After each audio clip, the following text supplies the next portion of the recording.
check the feed. LTD 27 giving you exactly what you need. Welcome to the show where the truth never lies. Turn the volume up while we watch the sparks fly. Monday morning coming at you with the heavy hitting vibe. We breaking down the headlines, keeping policy alive. The filters on the lands, no scripts inside their hands. Just a broadcast for the people across the digital land. From the hill to the street, yeah, we digging in the dirt. Searching for the facts, even when the answer's heard. It's a weekday ritual, a digital town square. If you're looking for the comfort, you won't find it here. We that set the agenda, we challenge every view. Bringing more politics straight from us to you. Subs climbing up, yeah, the chat is going wild. Information flowing in a truly gritty style. Run your mouth, let the people hear the sound of 27 where the loudest in the town. Run your mouth, break the silence, take a stand. Politics and power in the palm of your hand. Run your mouth, yeah, we're live on the screen. The greatest commentary that you've ever seen. Through the comments, yeah, the debate is getting deep. While the mainstream media is falling fast asleep. We're tracking every bill and we're walking every vote, taking every crooked quote and cutting at the throat. It's a YouTube revolution, decentralized and free. Finding what the future of the news is gonna be. From the left to the right to the middle of the room. We're carrying the weight, yeah, we're carrying the load. Don't just sit and listen, get your fingers on the keys. We're bringing down the giants, bringing them to the knees. Weekday warriors assemble for the fight. Shining out a signal in the middle of the night. Run your mouth, let the people hear the sound. 27 with the loudest in the town. Run your mouth, break the silence, take a stand. Politics and power in the palm of your hand. Run your mouth, yeah, we're live on the screen. The realest commentary that you've ever seen. Hit the like, hit the sub, keep the fire burning bright. Run your mouth every weekday, doing it right.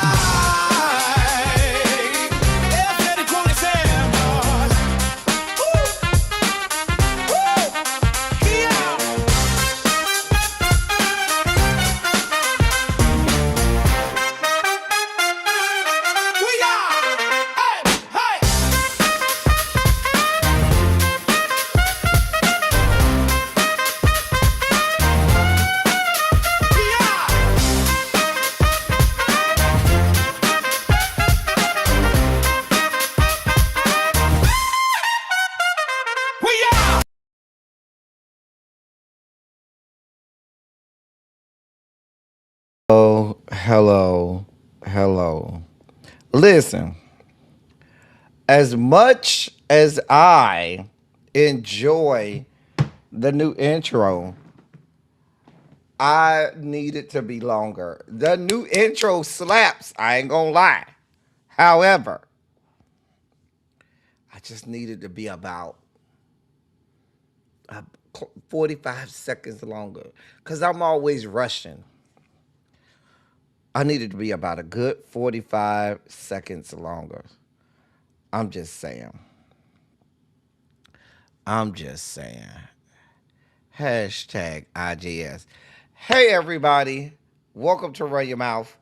I am LTeddy27, here to give you all of the news and stories of the day. Hold on 1 second, y'all. Talk amongst yourselves.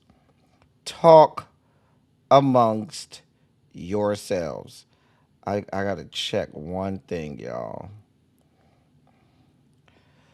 Oh, dear God.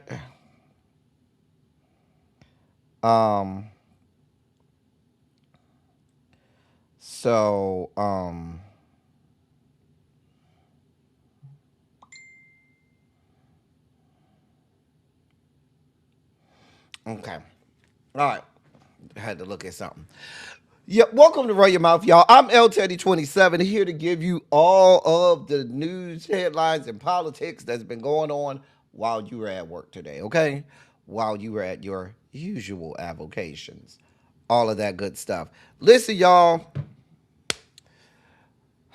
We got a packed dossier today. And guess what is not in the dossier? I have no war coverage today because I can give you your war coverage right now. These bitches are lying. This U.S. says, oh, we got Iran to agree to this. Iran says, no, bitch, you didn't. That's it. That's all. Israel is mad as hell. They are refusing to leave Lebanon. We have had no significant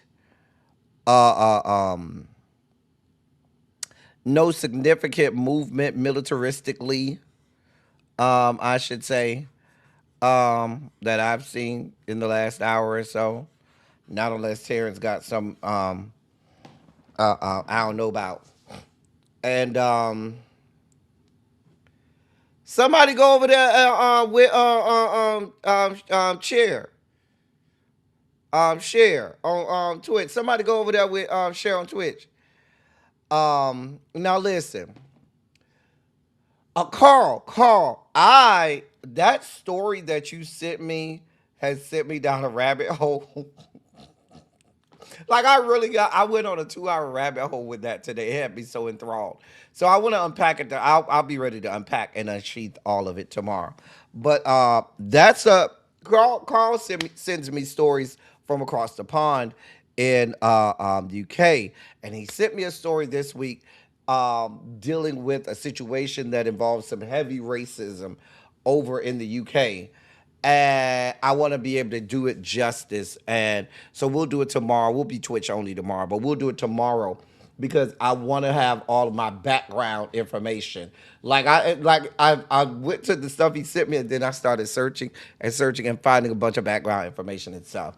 But Carl, if you're up to it, tomorrow when we do cover it, if you do want to come up and talk about it and go through the story with me, you can. I'll drop the link for you if you want to come up and go through it and run down that story with me tomorrow. But I am kind of excited about it. All right, so we'll do that tomorrow. Also in the dossier today, interesting Pride Month spotlight.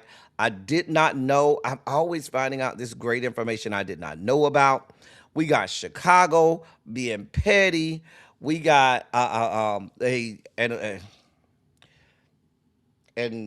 exodus, I guess you'll call it, from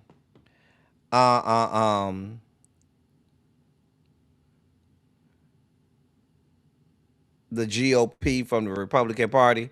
Y'all, we got to talk about this Oprah and Whitney stuff. Y'all are losing y'all fucking minds over there with this Oprah and Whitney situation. We going to talk about it. Oh, that's Miss Rail. Okay, hey, Miss Rail. And we got some sports news and things like that. So the dossier is dossiering. It's going to be a good time. Let's dive right in, shall we? Let me say hey to y'all, and then we'll be ready to get this party started. Hey, Janae Boo. Hey, Tamara. Crazy Homebody Girl. Carl. Ms. Rail say, screw y'all. She going over there to Twitch where she could cuss and do whatever she want to do. I could do that, but then it'll be too long. I can't lengthen it like that. Like there's more. I cut the song off where it cuts off, but there's actually an additional, I think about 15 to 30 seconds of the song. Yeah. Terrence, what's good, bruh? Y'all see how we get to give my bruh Terrence a break today? Y'all not gonna be working Janae's husband like this. Got him working like he over here having to slave for y'all like I have to slave for y'all every day. I be over here slaving in these streets to make sure that I can bring y'all quality programming.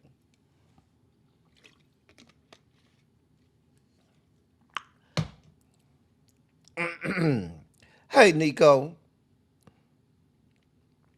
What's going on? Hey, Miss Felicia. That's Miss Rail over there on Twitch. Hey, Green Girl. Hey, Jen. Hey, Miss E. August is coming real soon. I know we were supposed to have a meeting next week, but we are going to have a meeting. Me and Tracy are just finalizing some things. I'm waiting for her to get one more thing to me. We have gifts and things for y'all. And yeah, we have some things that we're planning for everybody to come. We're so excited about it. The New York trip. It is coming. So we're excited for those of us that are going. All right, we look forward to it, Carl. Hey, DPG. Hey, Jocelyn. Hey, Yana. Hey, Angela Richey. Yeah, you could cuss over there. Hey, Montrez, what's good, bro? Child, we gonna get that DPG. Girl, these people are losing it. Hey, Cymera, child, got me working day and night. Come on, that used to be my jam. Wasn't that, was that Michael Jackson? Yeah, that was Michael Jackson working day and night.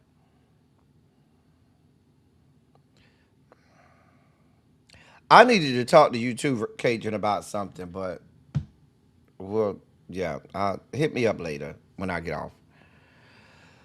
Yeah, we gonna have fun. Hey, Ravine, you know we finna have fun, Ravine. Hey, Lock Queen. Cha. All right, so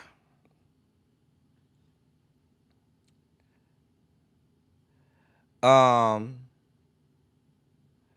all right, so I think if y'all are ready to get this party started, put a Shondo in the chat. So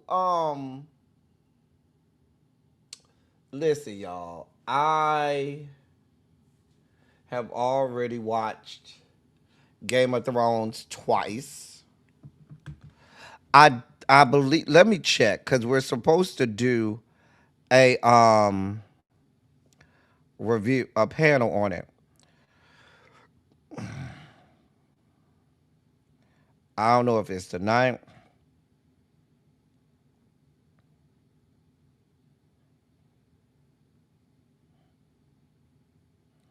or when it is.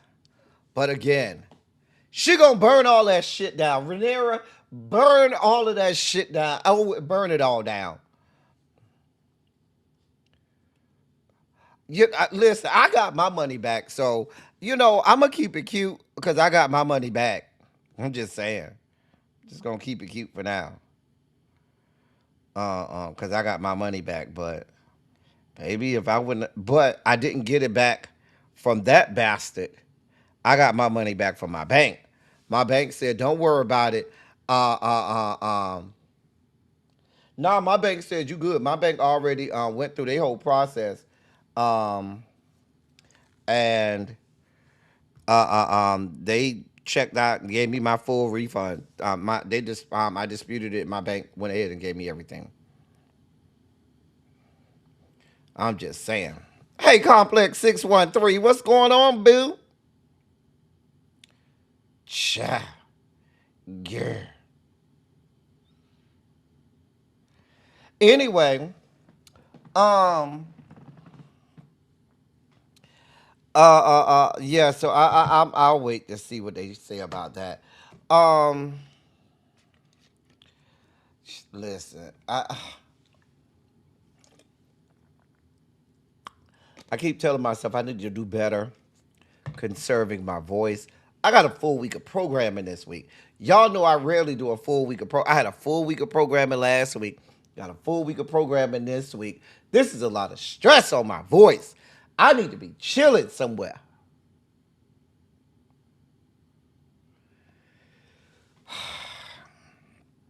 I'm just saying.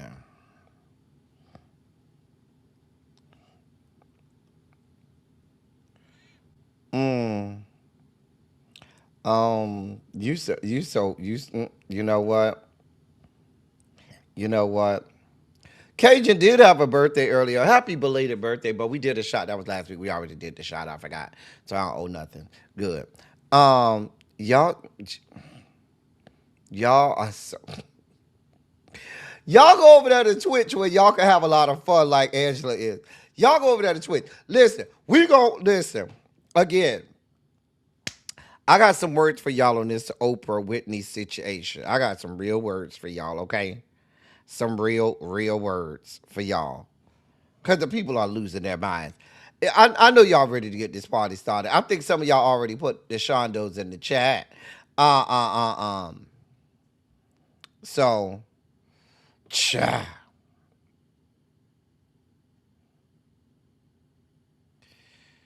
You know what? Y'all are so silly. Y'all are so. Hey, Mia MJ. Ciao. Ciao. Anyway, let's go ahead and get this part. Oh, I ain't even ready, y'all. I ain't even, Lord, I ain't even, y'all ready and I ain't ready, God. I'm not. I'm the one who ain't ready. Y'all ready, but I'm not. All right, we ready for real this time. We're gonna start like we always do during June. It's Pride Month, so we got to start off with Pride. That is Gay Pride Month. Shout out to all my gay niggas. Shout out to everybody in the LGBT community. I told my niggas that it need to be more straight niggas giving love to the gay niggas. Happy gay month, cause you know you gay and stuff. Okay, thank you. He got your gay Talent. balloon cause it got all the colors cause it's gay. Okay. And I got Skittles cause it got a rainbow on it. Okay. And I got the cookie cake. It says, be who you You are are for for your your pride. pride. Be who you are for your pride. You know the last note you got to sing all out of tune and off key. You can't sing the last note on key. I'm just saying. One more time so we can get that together. The last note you can't sing on key. You got to sing the last note off key. Like you Mary J. Blige or something. Hey, hero, hero. Hey, hey. Hey to the motherfucking hey. One more time. You know, we got to do this right. Choir. Choir. We got to do this right. You can't sing that last note on key. You sing it like you Mary J. Blige trying to sing Shaka Khan's version of Sweet Thing. Just saying. One more time. That is Gay Pride Month. Shout out to all my gay niggas. Shout out to everybody in the LGBT community. I told my niggas that it need to be more straight niggas giving love to the gay niggas. Happy gay month, cause you know you gay and stuff. Okay, thank you. He got your gay Talent. balloon cause it got all the colors cause it's gay. Okay. And I got Skittles cause it got a rainbow on it. Okay. And I got the cookie cake. It says, be who you are for For your your pride.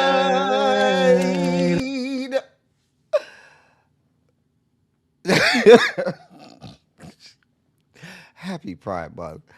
For today's, dear God, for today's Pride Month feature, y'all know we almost finished. A week from today, we'll be doing our last Pride Month feature. We only got one more week left for Pride Month. And today's Pride Month feature is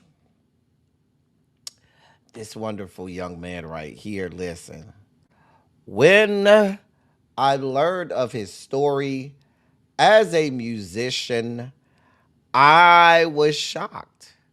I was totally shocked when I learned of his story. So let's get into the story of Antonio Tony Jackson, okay? Antonio Tony Jackson. Now, why was I so surprised when I heard of his story? Because if you go and you search up and look up and or ask people how jazz music started, it usually traces, in most of your search, will trace back to Jelly Roll Morton, who was a pianist and a composer. Uh, um, and so Jelly Roll Morton is,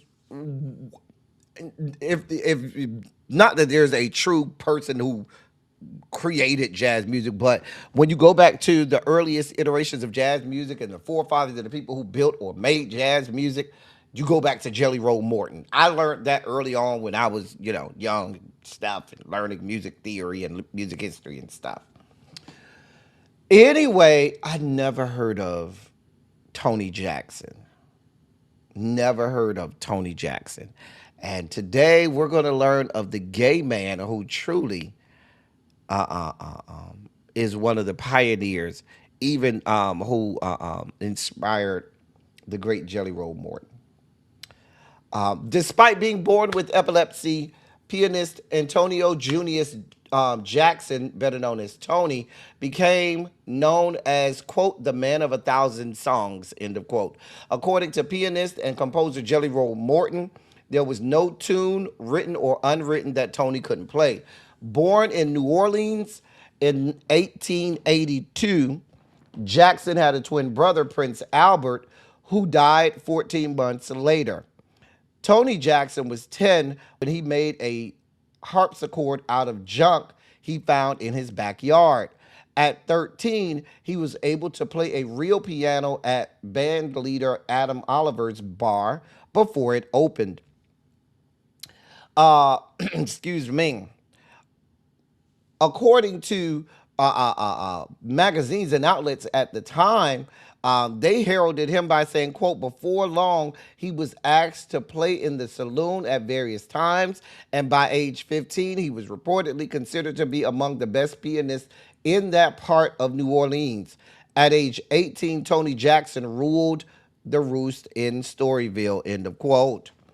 According to All About Jazz, the publication All About Jazz, Tony Jackson played everything from ragtime to blues to opera. His singing voice was also exceptional. He was also said to be able to sing operatic parts from baritone all the way to soprano. Jackson was openly gay, was a favorite among musicians. Not only did they want to play like him, but they also wanted to dress like him. According to outlets at the time, he wore a gray derby checkered vest, ascot with a diamond stick pin, and garters on his arms to hold up his sleeves as he played. Success followed Jackson when he moved to Chicago in 1912. He did often, after he moved to Chicago, talked about moving there because he just did not feel safe as an openly gay man in New Orleans at the time. And Chicago had a burgeoning gay population, and at the time, one of the larger black gay populations that lived in Chicago in an area called Bronzeville. Success, according to PBS station WTTW, Jackson's most successful song was Pretty Baby, released in 1916. He sold other compositions for little money or they were stolen.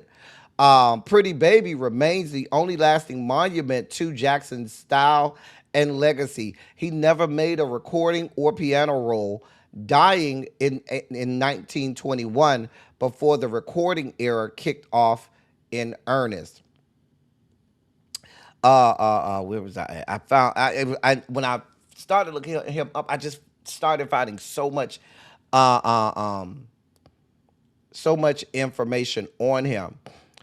So much information. Now, although the account that I read for you says that he was born in 1882, there are other accounts that say that he was born in 1876.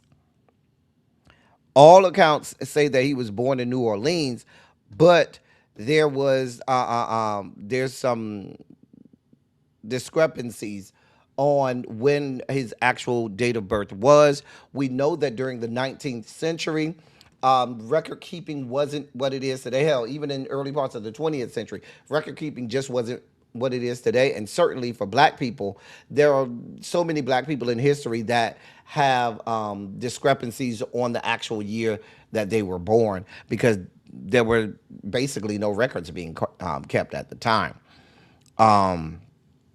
But all of the jazz historians that I started to look up and find talk about how he inspired all of the original jazz greats, and they just started calling off name after name after name after name.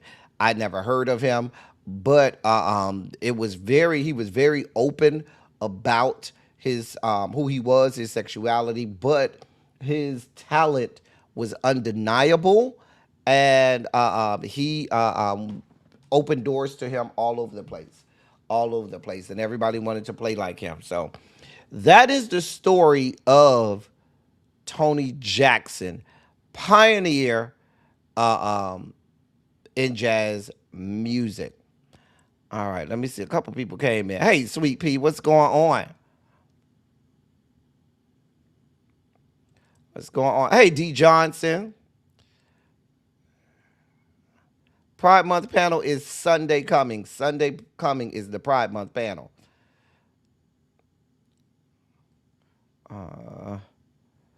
Just making sure I miss nobody. All right. All right. Primaries today. Big primaries today. So let's do our exhaustive look at what elections we have today. This is our exhaustive list of elections today. Okay. So today we have some local elections in Florida. So if you live in Florida, check with Ballotpedia, our source of truth, and do your address lookup to see if you have local elections in Florida today. You probably already know, but just check just in case. Also today, Maryland has its statewide primary today. If you live in the great state of Maryland and you haven't voted already, get off your duff, watch me on your phone, and go vote. New York, this great state of New York, has its statewide primary today. If you live in the great state of New York, get off your duff, watch me on your phone, and go vote. And I believe in both states, you have until 7 p.m., I believe.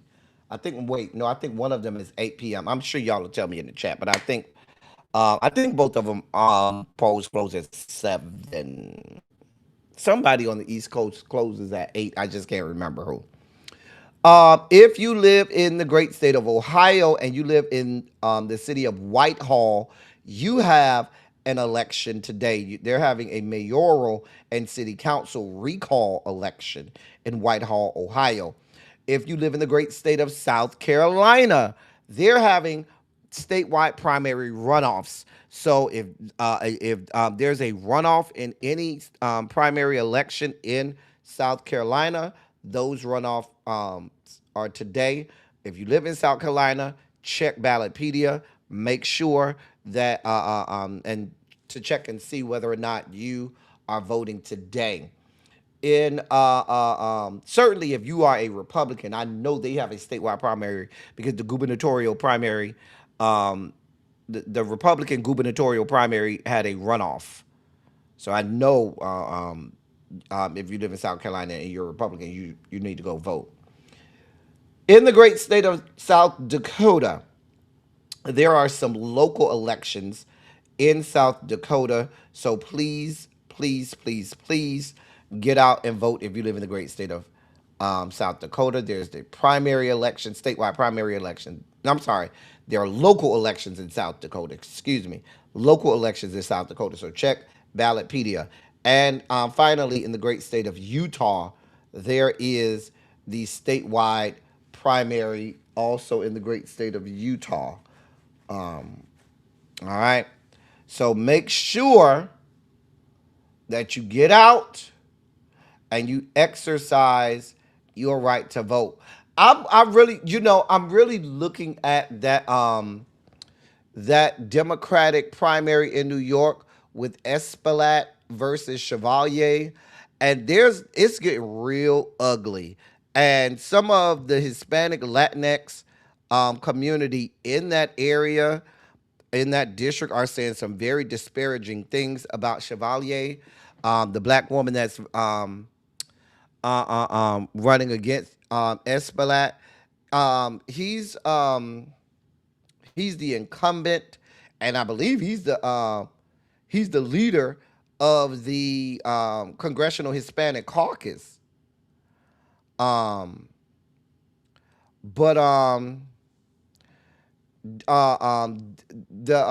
what's it like? Daria Lisa Chevalier, that's her name. I believe, if I'm not mistaken, I believe she's black, and she's also Muslim, and I believe she has a lot of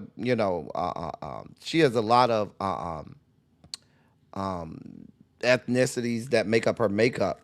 But there has been some true. I've seen some stuff online about some awful things that have been said about Ms. Chevalier.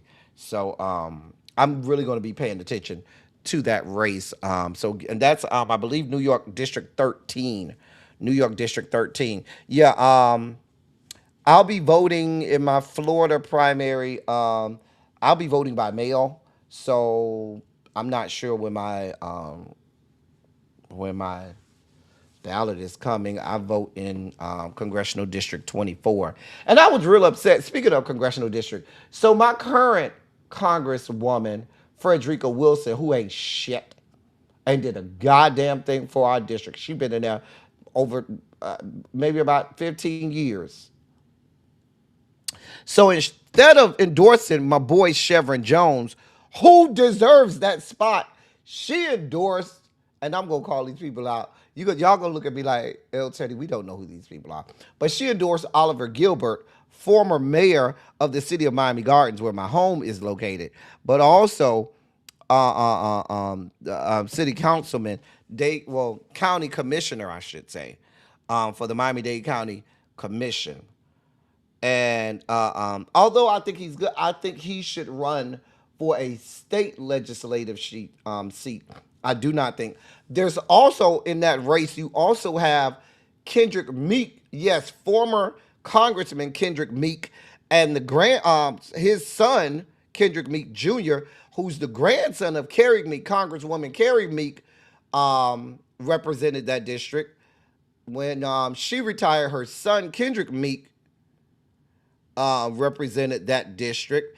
And then Kendrick Meek, when he ran against Marco Rubio and lost, he just retired from politics. And that's when Frederica Wilson got in there, who's the current Congresswoman. And so you got Kendrick Meek Jr., who has a family history of politics. You have Oliver Gilbert, and then you have Chevron Jones, who's the leader of the Florida Democratic Caucus. And he is a state senator. Actually, I take that. He's not the leader of the Florida Democratic Caucus. He's the Senate minority leader for the Florida State Senate. That's what he is. He's the Senate minority leader for the Florida State Senate. So, hey, Cherise, what's going on, boo? And with that being said, ladies and gentlemen, non-binary, gender-conforming members of our audience, I bring to you our dear friend, the late, great Larry Myers, to help us usher in our Sugar Spike segment.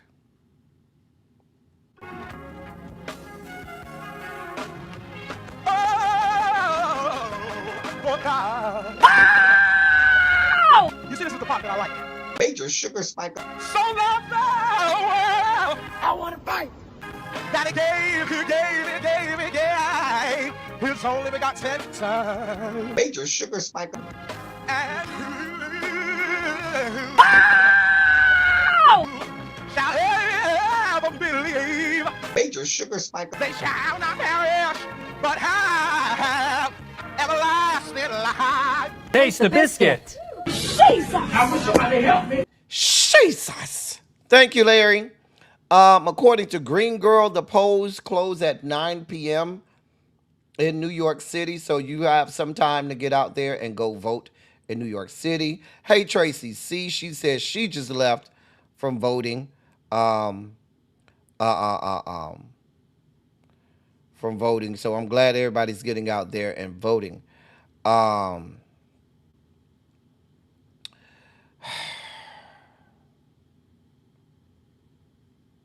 Yeah, that's why I said the mess don't matter. It don't matter. So listen, y'all. So you're gonna hear political pundits talk about this exodus out of the GOP. You got former Representative Marjorie Taylor Greene, who yesterday announced that she wouldn't be supporting anybody in the Republican Party. Tucker Carlson also announced like a couple days ago that he wasn't going to be supporting the Republican Party anymore. And now, pundits out there are saying, oh, there's this mass defection and exodus from the Republican Party. Really? I don't give a shit where they go. I just don't want them. Now, let's be clear. Should I? Do y'all want me to just be honest? Y'all want me to be honest? Should I? Y'all really want me to be honest?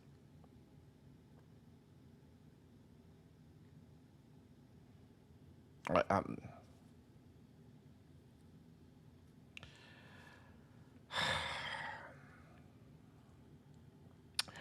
I just want to know if y'all want me to be honest, because sometimes my honesty gets me in trouble. Hey, Twin Flames, good green girl, good. I'm glad to hear it. Lady D says she just voted earlier today. Great, beautiful. Hey, Montrez, what's good, bruh? All right, good. Ravine says she had not to go vote. Awesome. Hey, Candace F.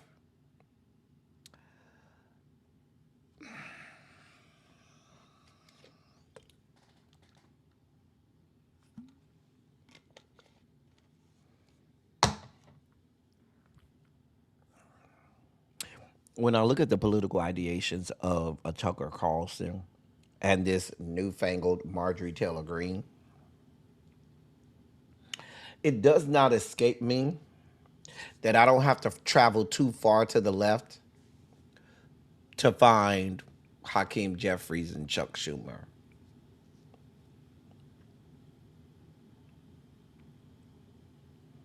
I ain't gonna hold you.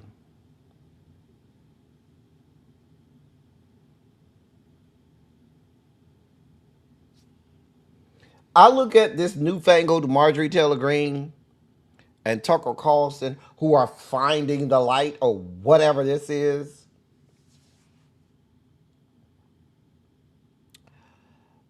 I don't have to travel that far to the left to find establishment Democrats.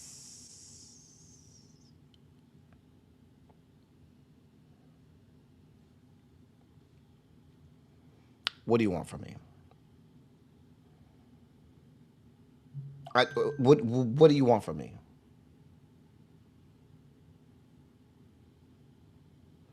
I mean, do the things that they say sound any the fuck different from Fetterman?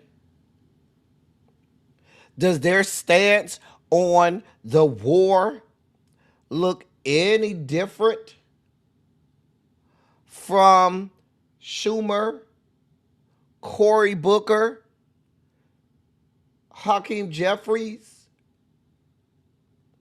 Y'all notice how radio silent the Democratic Party has been on this war? Like, this war is a fucking political alley oop. All you got to do is slam dunk the shit in the fucking hole. Right? This is the type of shit that you run on. Right? Because you can run on the fact that billions upon billions upon billions of dollars are being used on a war that's not helping anyone in this country. About the fact that every commodity that we have to purchase in this country, from oil to gasoline to our energy prices, to the grocery store, to prices to get an airline ticket, to every fucking thing has gone up. And you can look to a lot of it stemming from this war.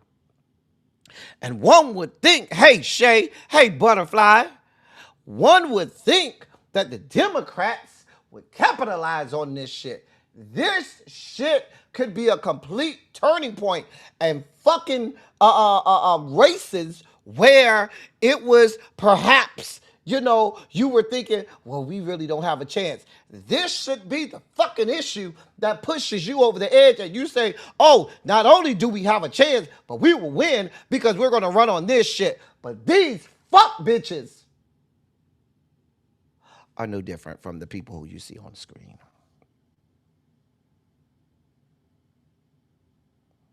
And I'm gonna leave Chuck Schumer out of this. I'm gonna leave the fuck Chuck Schumer out of this. I'm going to the black people. You know, the congressman Meeks out of New York and Richie Torres out of New York. And, we've already said Hakeem Jeffries and Cory Booker. I could go down the list. I've even been disappointed out of my girl Terry Sewell out of Alabama. I could go down a grocery list of motherfuckers who look like us that ain't bout shit. Bitches done got the fuck paid off by AIPAC and other Jewish aligned political action committees and could not give a single fucking damn about what the fuck we got going on in the black community. And what's so depressing to me is I see fellow colleagues and mutuals in this game of providing content on politics, and they be out here windmilling for these bitches. They literally be out here windmilling for bitches who care more about somebody in another country, Israel, who don't at all look like us and couldn't give a damn about us. And miss me with saying that you give a damn Democratic Party, especially Democratic establishment. Because while you fuckers were running the Democratic Party, I should remind you, establishment Democrats, you had the full reins of power when last time Nancy Pelosi was Speaker. Remember that? Remember when Nancy Pelosi was Speaker when Joseph Robinette first got the presidency? You had Nancy Pelosi as the Speaker of the House. You had Chuck Schumer as Senate Majority Leader. Y'all had all levers of power in Article 1 and Article 2. And we never saw the John Lewis voting rights bill. We never saw the George Floyd criminal justice reform bill. We never saw any of it. I'll also point to how you bastards, I'll even remind you how during that time period, during the same time period, remember when they had over here in Georgia, they had the killings of the Asian people, and they immediately did what? Moved heaven and earth to pass all laws and legislation they could to protect Asian people. And we still can't get nothing for our black asses. But y'all want us to vote for you, right? That's why this primary season is so important. Why do y'all think I spend so much time going through all of this primary stuff? It will not be said, hey, Uncle Jay, if I ain't say hey to y'all. It won't be said in November when you're stuck with who you're stuck with that we did not over here tell you that there were options you have. Don't come over here in November talking about, oh, well, I have to pick the lesser of two evils. Oh, well, there are no good. No, when there were candidates you could pick, you bastards didn't go and vote. So you just let the fuck shit stay. I'm not here just voting for people no more because they look like me, because they claim to be aligned with me. I need to see the records. Pull the records. What does your voting history tell me? Who the fuck are you taking money from? Because I see a whole lot of people trying to vilify Track APAC, and they might do that. I don't know. But what it does do at Track APAC, they give me a starting point. Because I certainly do go over there to Track APAC, and I use that as a starting point. Oh, you taking that amount of money from them? Let me also look into your voting. I don't use that as my only source, but I use that as a starting point. Oh, well, let me go look at your voting record. Let me go see how many bills that you have voted for or co-authored that affect me and mine. Let me see how many times you aligned yourself with these bitches on the other side. Yeah, Open Secrets is a good one too. Open Secrets is a really good one too. So, I am not here for believing all of this whole Republican defection. These bitches, I mean, by November they'll be calling them Democrats, and they will be a part of the Democratic Party, the Democratic establishment. And this is what they'll do. See, fuck bitches, Democrats. The stupid ass Democratic Party been trying to get bitches like this on their team. They'll paint it as, oh, Tucker Carlson and Marjorie Taylor Greene has a great base. And those are potential voters that we can get to come along and fall under our big tent. We're a big tent party. And we have room for everybody. No, bitch, I ain't got room for none of these racist ass, bigoted ass, discriminatory ass motherfuckers. There is no room. Because my thought is, if you got room for these bitches, ain't no room for me. That's it, that's all. If y'all got room for these people, that means there's no room for me. That's it, that's all.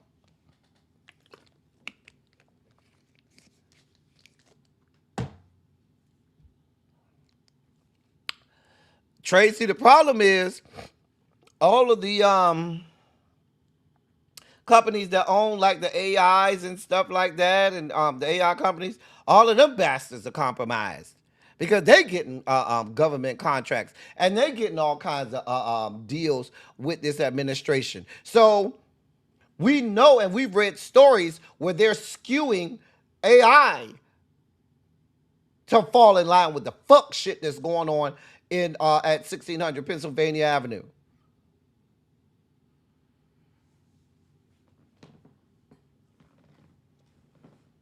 You can't even trust the AI.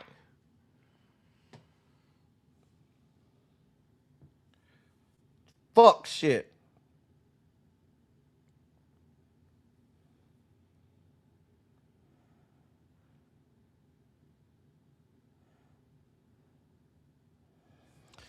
I'm sorry. I didn't mean to go. I didn't mean to go off on that tangent. I did go off on a little bit of a tangent, but the shit pisses me the fuck off. Yeah, this type of time. Again, y'all see the signs. See the signs. See the signs. These bastards in the Democratic Party are trying to lose. Why are they trying to lose? Because they've been paid to do so. That's it, that's all. They have been paid to do so. Now, here's where the needle is about to get threaded, y'all. Give me another 2 minutes and we're going on to the next topic. But I want to thread the needle this way. Y'all come with me now. All of my political nerds, come close, class. You know, take real good notes right here, class. I want you to pay attention, class. Pay attention. Take good notes right here, okay? Y'all know I'm never wrong about these things. I tell y'all about shit well before it happens. And then later on, I always have to say, I tried to tell you. So let's connect these dots, right? Let's connect the dots.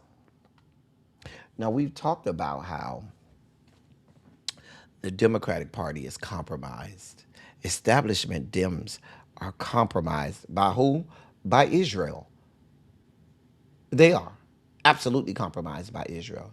Now, what we're learning is, see, this is why I'm going to tell you there's going to end up being no difference between establishment Dems and the Republicans. Here's why. Watch this. Watch this. Let's connect these dots. Israel was all gung-ho behind Trump because Trump was the first president that allowed them to enter a war with Iran. Remember, I did a whole breakdown about why we shouldn't go to war with Iran way back in 2020. I think that was 2023 or 2024. No, that was 2024. I did a whole 30-minute breakdown about why we shouldn't go to war with Iran. That was 2 years ago. But here we are. Here the fuck we are.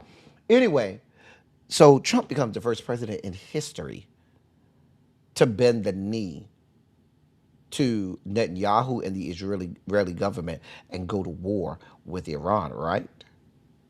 That shit is a fucking disaster. And now he has to fucking get out because he finally realized he was stupid and they pulled the wool over his eyes. Well, they didn't pull the wool over his eyes. Alzheimer's is doing a good enough job of that anyway.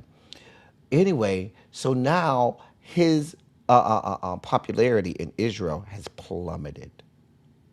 They are livid and incensed with the fact that there's even peace talks or negotiations at all.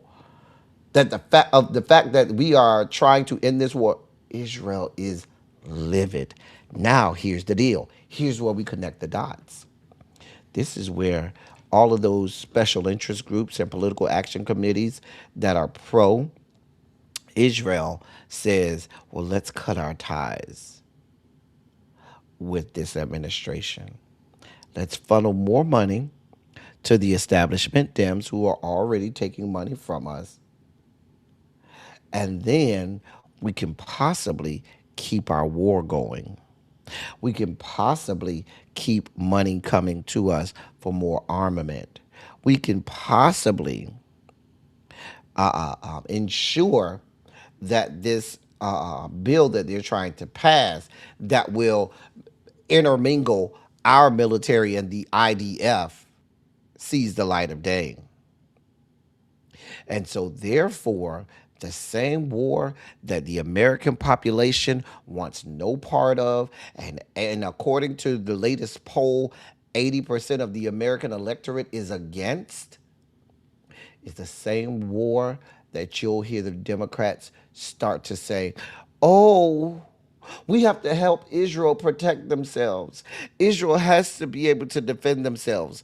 That's going to be the talking points going into the primaries because they will be asked. They're going to be asked in the primary going into November about this war. And the talking points coming from Dems are Israel has to be able to defend themselves. That's what they're going to keep saying. Meanwhile, across town, they weren't defending themselves. They attacked. Are continuing to attack. Hell, today, these bastards called out Turkey. So it looks like Turkey is the next country on their greater Israel map.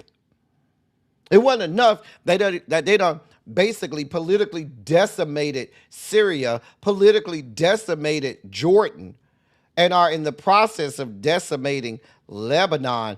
They're trying to do it with Turkey now. So you're going to start to see Democrats do one of two things. They're either going to continue to be radio silent, or they're going to preach the whole, oh, Israel has the right to defend themselves. I got a news for let's go back down. Let's go back down history lane. And I voted for her, but Kamala Harris. How did that work out for you, Kamala? How, Kamala? Kamala, how did that work out for you? Again, that comes out harsh. And some people might say it's too early. But I don't give a shit. We are politically, we're at fucking DEFCON 5. Threat level red.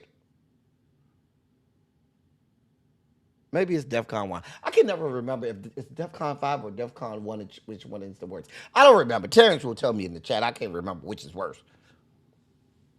Anyway.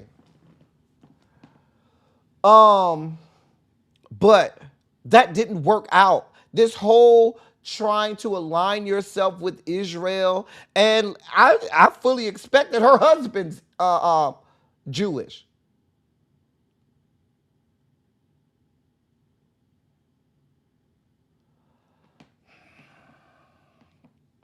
It's not good, y'all. I'm telling y'all what's about to happen. That's why the Democrats have been so radio silent. They have already been they have already been told about the pivot that's about to happen. They've already got debriefed on it, They have their talking point. They're just ready to unsheath them. Okay, thank you. DEFCON 1. I always get that wrong. In other sugar spiky news, so the Supreme Court today had a ruling that came out. Yep. Because it's the Supreme Court.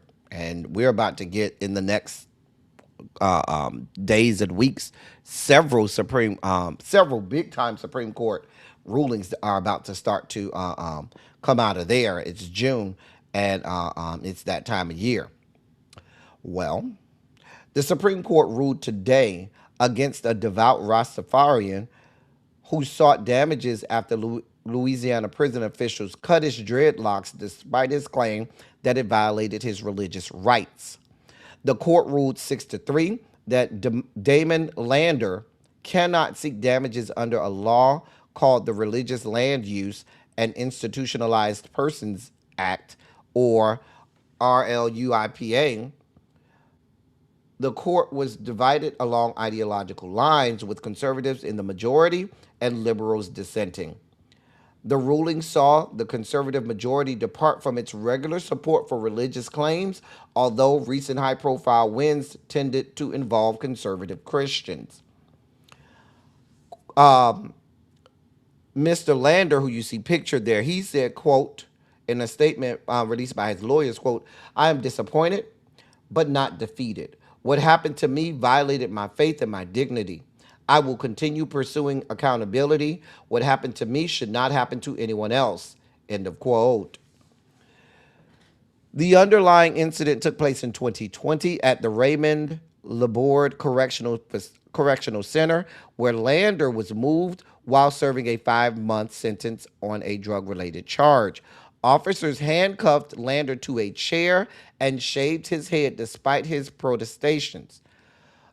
Beforehand, he had shown them a copy of a binding court ruling that said it would be a religious rights violation to cut a Rastafarian's dreadlocks. Prior to the incident, he had not cut his hair for 20 years, in accordance with a practice known as Nazarite vow. Writing for the majority, conservative Justice Neil Gorsuch said RLUIPA, which applies to any local prison that accepts any federal funding, does not allow for claims against individual officials. The only way the suit could go forward would be if the officials had consented to face liability under the federal law, and they had not, Gorsuch added. In dissent, Justice Ketanji Brown Jackson said the entire purpose of RLUIPA is to, quote, ensure that state and local prisons respect prisoners' rights to religious exercise, end of quote. Now, this man was too black, and these people have told you, the Supreme Court, I told you, is lockstep and key with the administration. They're not about religious freedom. They're about Christian freedom. That's it. That's all. Again, they are not about religious freedom. They are about Christian freedom. Now, I want to see what happens when a rabbi who's protesting gets arrested. Will you people lose your minds if and when a correctional officer cuts off his locks? That's a real question.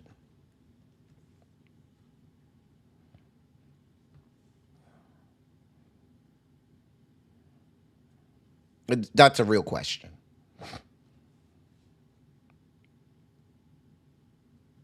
So now you've said it's open season, and jails and correctional facilities do not have to respect your religious freedom. So again, I ask the question. If a rabbi is protesting on the front lines, gets arrested, do the correctional officers have the right to cut off his locks, because you know they have, I forgot what they call it, but the curly locks that they have that come down like down their sideburns and things like that. That's a part of their religious their religion, the Judaic tradition, I should say, for rabbis.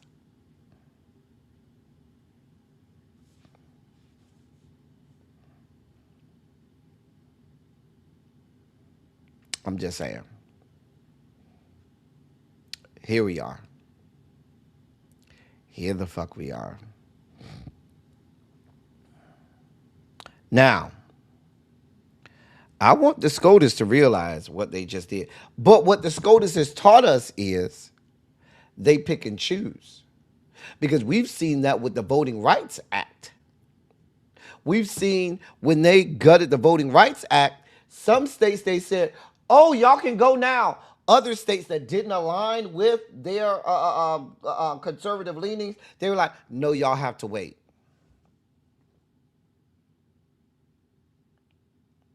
I should remind you all, back in the year of our Lord, put a 27 in the chat if you were here on this platform with me in the year of our Lord 2020. I just want to see who was all here. Just put a 27 in the chat if you've been rocking with me since the year of our Lord 2020.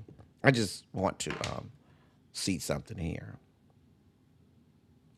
Even if you're in the bushes, pop out the bushes and put a 27 in the chat if you've been here since 2020. It's probably only a handful.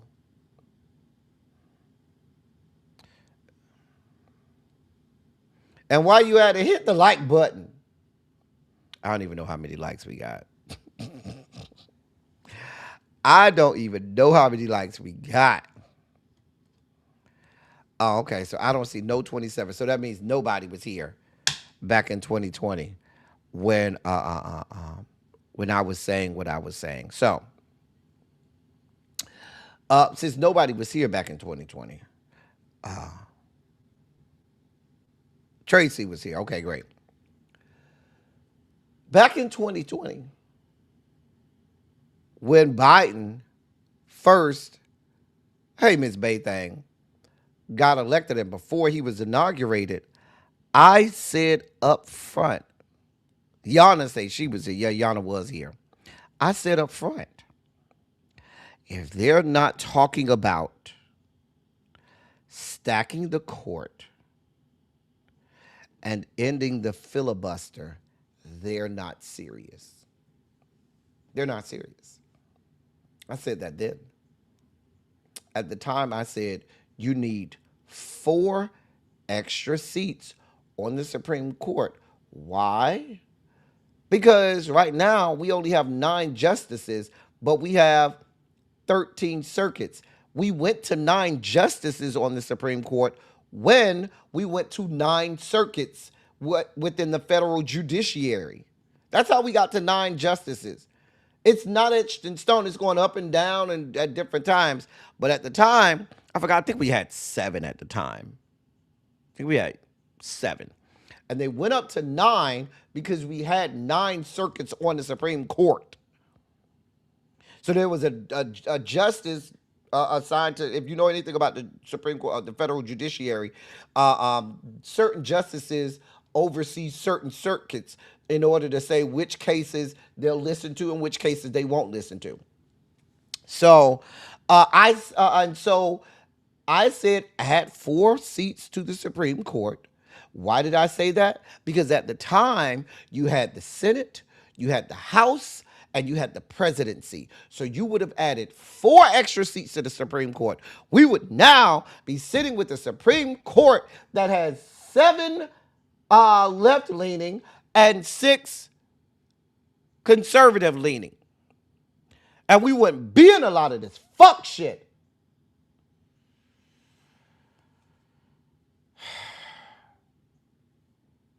But no. The Nancy Pelosi's and the Chuck Schumers and the Joseph Robinettes and the establishment Dems at the time, they wouldn't hear of it. We have to follow political norms. We have to observe decorum. What the fuck did that do for us now?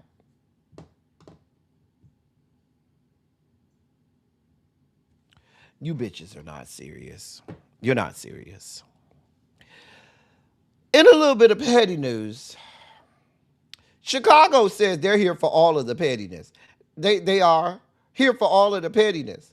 So then there's this. A proposal is coming across Chicago local authorities, coming across the city council this week. It'll be introduced that will turn a certain section or segment of Wabash, Wabash of North Wabash Avenue, in between East Kinsey Street and East Wacker Drive. They're going to turn that section of North Wabash Street to Barack Hussein Obama Way. And not the whole thing, just the east side of that section. Just the east side of the North Wabash Avenue between East Kinsey Street and East Wacker Drive will be honorarily renamed to Barack Hussein Obama Way. Now, why is that important? I'm glad you asked. That, my friends, is the location of Trump Tower.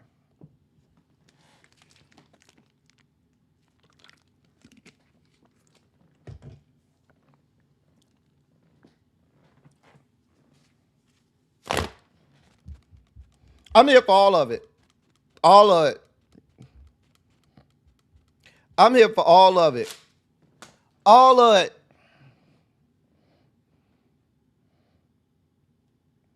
You remember, Tracy? You remember? No, he ain't in hell yet.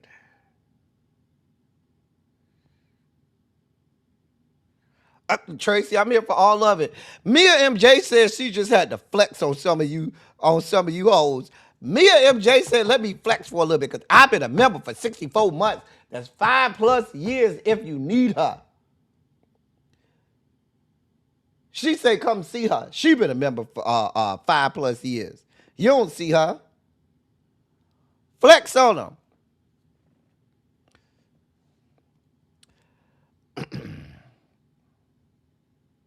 The man is going to have an aneurysm.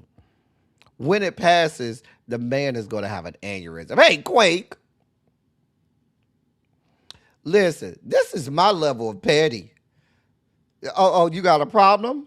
Because y'all notice that the bigot that is the xenophobic and Islamophobic racist bastard that is your president. Y'all notice he always wants to call out the fact that his middle name is Hussein because he's Islamophobic and xenophobic. And so he's trying to attach Barack Hussein Obama to, Islamic terrorists. Y'all know what he's trying to do. Y'all know what he's trying to do. Shall I attach everybody with the name Donald to racism and bigotry? Should I? I got an uncle named Donald and a cousin named Donald.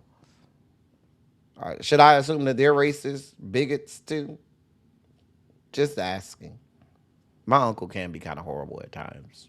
Not my cousin, though. But I'm here for it.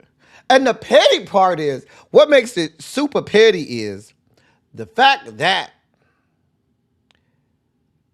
it ain't even, I get you that section of the street of Wabash, North Wabash Avenue, but not the whole section, just the east side, which is just the side of the street with Trump Tower on it. The other side of the street, directly across the street, looking at them, will still just be North Wabash. That is my level of petty. That's the type of petty I like. I'm here for all of it. Here for all of it. In other sugar spiky news, then there's this. I guess we can't celebrate for too long. Oh, Lord. So, right.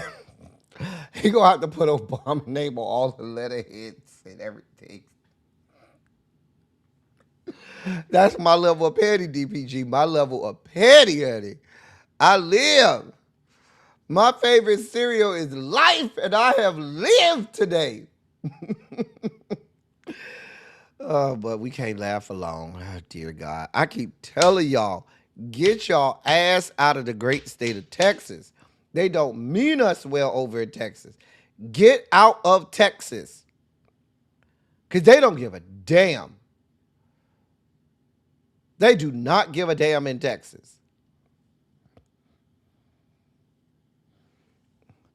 Shay says she don't know no good Donalds over there. And that came from Shay.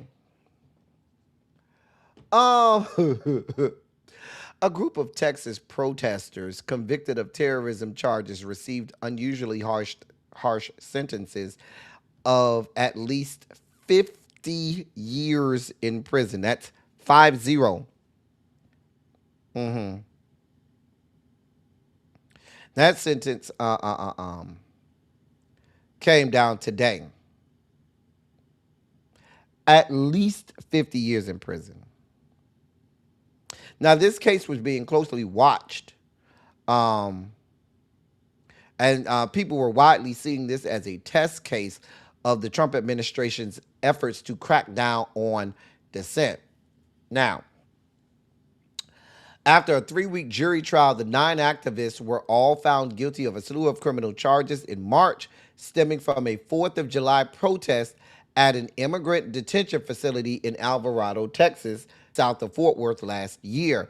The demonstrators arrived late at night with a plan to set off fireworks as part of a noise demonstration to show solidarity with those detained inside. A few of the protesters spontaneously broke off from the main group and vandalized cars in the parking lot. A guard shack slashed the tires on a government van and broke a security camera. When a police officer arrived on the scene and drew his weapon, one of the activists fired an AR-15 from the woods, hitting the officer in the shoulder. The officer survived. Benjamin Song, who fired the gun at the police officer, was sentenced to 100 years in prison.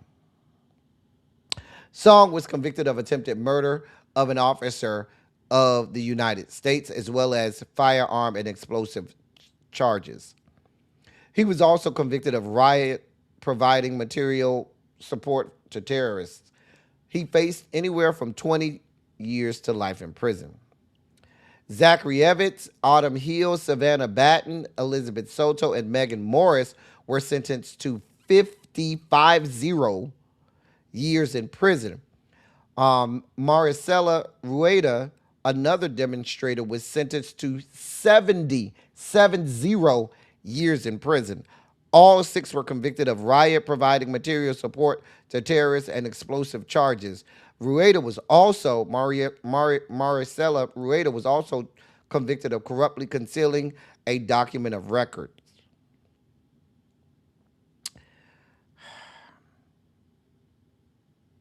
Now, they tried to get the first few of them, Evans, Hill, Morris, and Rueda, they tried to get all of them on attempted murder, but they couldn't because they didn't have a gun to shoot at the man.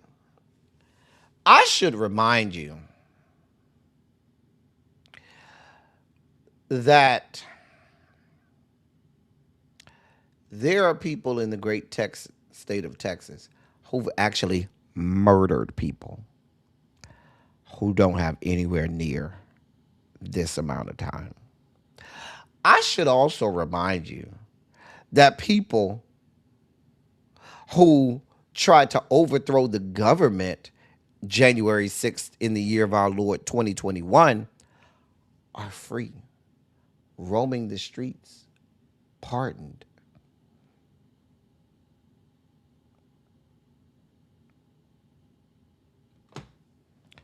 Hey, cross-country cruiser, No, nobody died. Nobody. They're trying to send a message, and they're trying to scare people into not observing their First Amendment rights. That's what this is all about. It's about fear. And that's why, if y'all recall, now most of y'all were here. Most of y'all were here in the fall of 2024 after the elections, all of last year. Was I not the one screaming from the rooftop, losing it, coming out of my body saying, we need to go out and protest like everybody else? Fuck that. You want to know why I kept saying that? Because I know what they were trying to do. They wanted you to be fearful. They wanted you to be afraid. They don't want you to observe your First Amendment right. So that way, they don't have any pushback. They want you to sit in the confines and the comfort of your living rooms while they strip your rights away from you and take you further into this authoritarian dictatorship. I've been screaming that. They're purposely giving these people these harsh sentences because what they want to do is they want to intimidate you and make you fearful and say, no, I can't go out there and do that. Oh, no, Master gonna get mad. Master gonna give us lashings. I'm with my ancestors, who some of them, and I saw a great exhibit some years ago that I went to, where there was an exhibit, a museum exhibit dedicated to our ancestors who said, "I'm taking the sea. I'm not going over there." Who said to themselves, "I'd rather just take the I'll take it's not going to be a dirt nap. It'll be a water nap, because I'd rather take my chances dying in this ocean than go out there." Or our other ancestors that said, "Oh yeah, we're gonna take this shit. We're gonna overthrow y'all. And if we die overthrowing y'all, well damn it, I'm dying I'm fighting. But what I'm not gonna do is sit my black ass the fuck down and just let you do whatever." Because guess what happens when you do nothing? It's not like they leave you alone. They do not leave you alone when you don't put up a fight. They hit you harder. That's the part that people don't understand. Sitting on the sidelines does not absolve you from the fuck shit that's coming. If anything, they're going to be worse to you because they feel like you're too scared to do anything back, and they're going to use you as the example. Because they're cowards. They are cowards. They're not going to try to fight somebody who's going to put up a fight. They're too cowardly for that. They want to fight against people who they think not going to do nothing.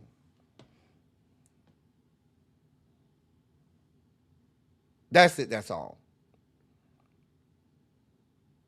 Oh, Terrence, I'm telling you, it's a lot of people out here, fear mongering around here.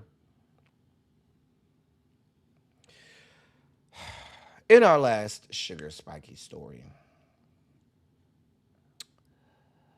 Jessica Adams, an Indiana University social work lecturer, has lost her job after showing a widely used academic graphic in class that listed the Make America Great Again slogan as an example of covert white supremacy, triggering a complaint that went from a student to a U.S. Senator's office before landing on the university's desk.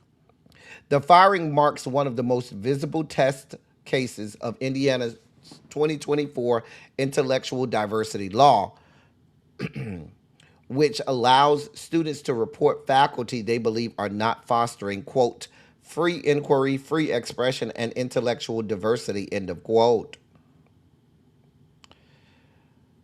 Your president's DEI rollbacks, dismantling public health infrastructure. Civil rights advocates have warned that the administration's anti-DEI agenda is reshaping institutions well beyond the federal government, as many have been reporting. This is in line with you see state after state after state after state uh, uh, um, enacting draconian laws that strike down DEI, strike down any mention of diversity, any mention of civil rights, human rights, anything of the sort. Also, vilifying and striking down anything that speaks negatively about this administration. So now this professor has lost her job. Now, what she showed was um, it was a graphic called the Pyramid of White Supremacy. Let me see if I can find that for you all and show you what it looks like. Hold on.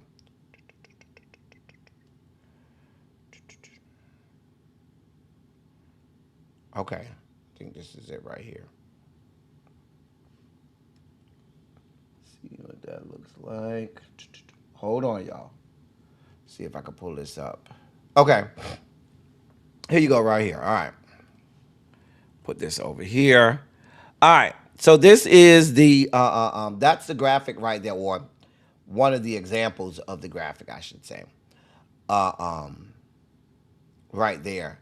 So, and that's the pyramid of white supremacy, right? You have overt white supremacy at the top, covert white supremacy at the bottom. And as you can see right there on that second line on the bottom half, it says "Make America Great Again." Mm-hmm. Mm-hmm. So that's what she showed. That's what got her fired. Now, that slogan is covert racism. It absolutely is. Because it's covert, because instead of coming right out and saying I'm racist, they use the banner of "Make America Great Again" to do racist things, to enact racist laws, to do horrible things to people not of the not descended from the Caucasus Mountains. Mm-hmm.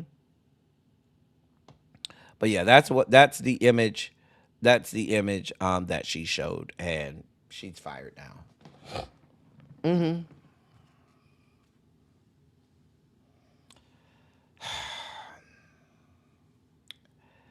It's time for our video breakdowns, y'all. Praise you, sweet 7 pound 3 ounce baby Jesus. Let's see what the algorithm has in store for us today, shall we? Here's our first video breakdown. Oh yeah, man. Oh, Hold shit. up, man. How far you drove? Man, I drove 2 hours, my boy. Oh shit. 2 hours, my boy. Yeah, let me get that thing in there. Hell yeah. How's that thing looking, man? Man, this shit look good as fuck. I can't even lie, cuz. Take a bite, twin. Hold on, let me see. Let me see what we got here. Shit. Yeah. God damn, this shit hitting, boy. Yeah, yeah. Nigga, this shit Hey, hitting. hey, don't forget the meat, man. Take a bite of that shit. big meat missile. Hold on. Oh my, glorious. God, leave boy, this shit hitting. Yeah, that shit is Your good. shit will work. Hey, go shot will be there, man. Yeah, exactly. Your plunger bowl will worth it, boy. Exactly. That meat missile plunger bowl, y'all gotta come try this shit, Yeah, man. This man. shit, Y'all come through, man. Man. $49.99. As someone, because I'm not watching that again, who one does not eat condiments at all, don't eat baked beans at all. That was y'all saw I was looking down because I couldn't look at that. That's probably one of the most disgusting things I've ever seen in my life. One, I do not eat condiments at all. So anything with ketchup, mustard, relish, mayonnaise, none of that. Don't want no part. Can't even stand the smell of it. You might get me to throw up the smell of ketchup alone makes me vomit. And I don't eat baked beans. Baked beans, pork and beans, whatever you want to call them, I don't eat them. So that whole shit was disgusting to me. I didn't want to vomit on screen because I know that would have been horrible. Oh, but wait, there's more.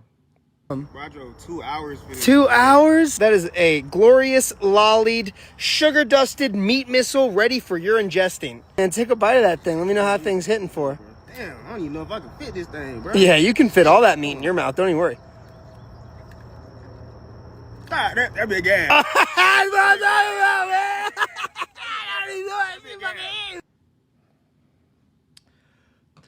This is why y'all need to take people's phone away from them. Just take the phone. Just take the phones. Just take the phones. Take the damn phones. Just take the phones. Just take the phone. That's it. That's all. Dear God.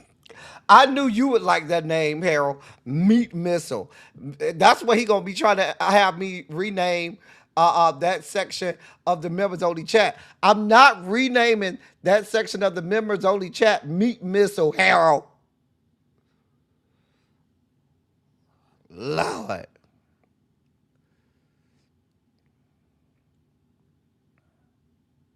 A mess. A mess. Dear Lord. Here's our next video breakdown. Oh, what it is that you done to me, Cedric. But it caused me to act in such a crazy way. Whatever it is that you do when you do what you do to me, Cedric. It's a feeling that I don't want to stay.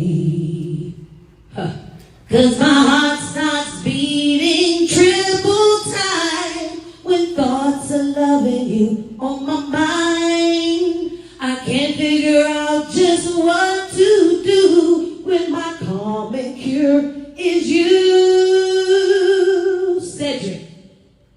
I get so weak in the knees, I can hardly speak, I lose all control.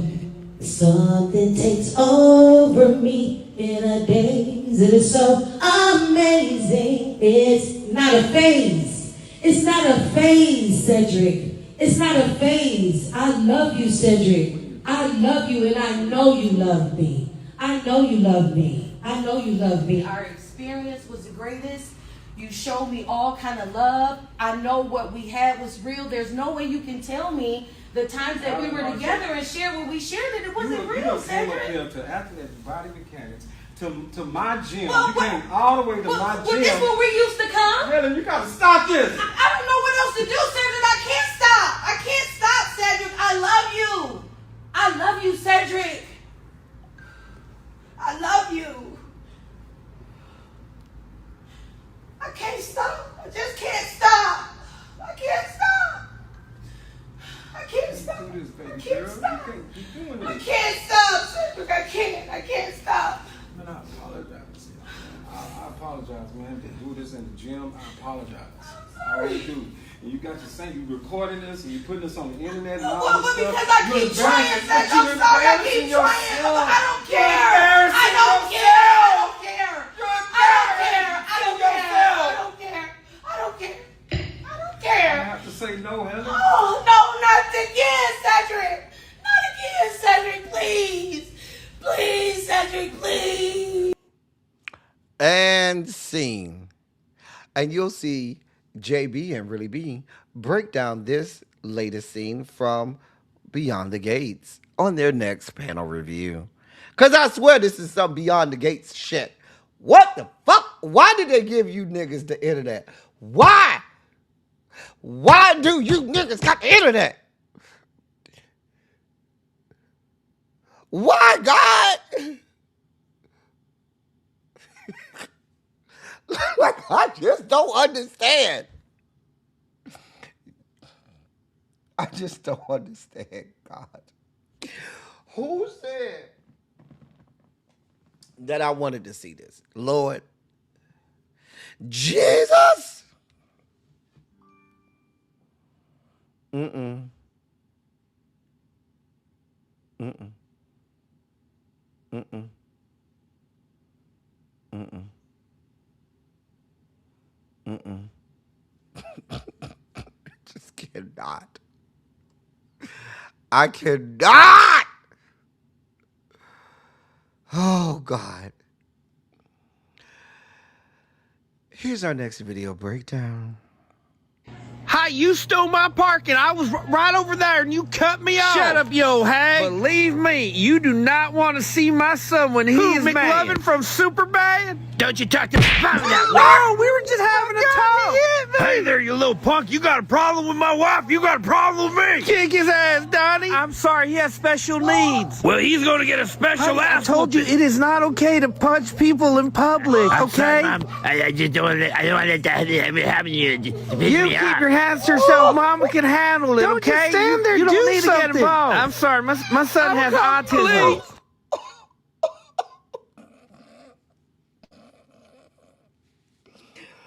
Baby, when that young man came over there, it's the accurate narration for me. That's what it is. It is the accurate voiceover narrations for me. But when that boy came over there and bust his ass, bust that woman in the face. Oh, God. I just cannot. Why, Lord?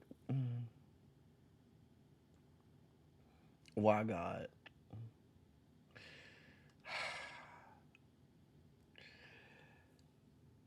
Here's our next video breakdown.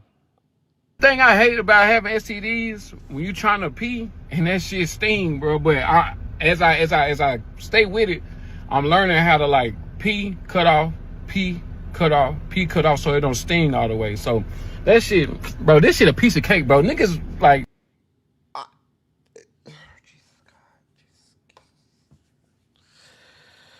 Oh, God. I don't understand. I don't. Who gave you niggas the internet? Who gave you niggas the internet? Why, God? Jesus God. Oh, God. Oh. I mean, you ain't tried to get that tooth replaced in your bottom, set. So why should I expect you to go get checked out for the STD, STI, A lot of STDs, if they go untreated long enough, they start to affect your brain. You do know that, right? So I assume that that's the case here, right? I'm just, God, jeez. Can I get a friend to just go mix some Doxypep or something? One of the little just mixing in medication or something like that. They need to make a penicillin patch or something. So next time you see somebody like him, you just slap that shit on his back or something. I don't know. And I'm sure he out here knocking the walls off everything in the area.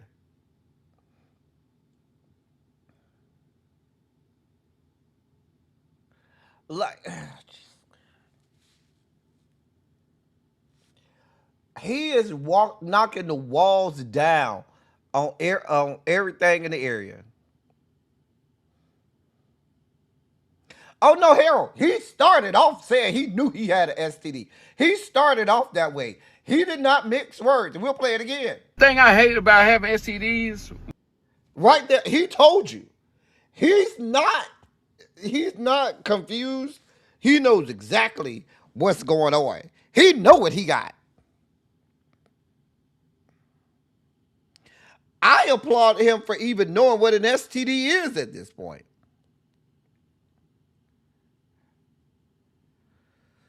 Oh, dear God. Just Lord. God be with us.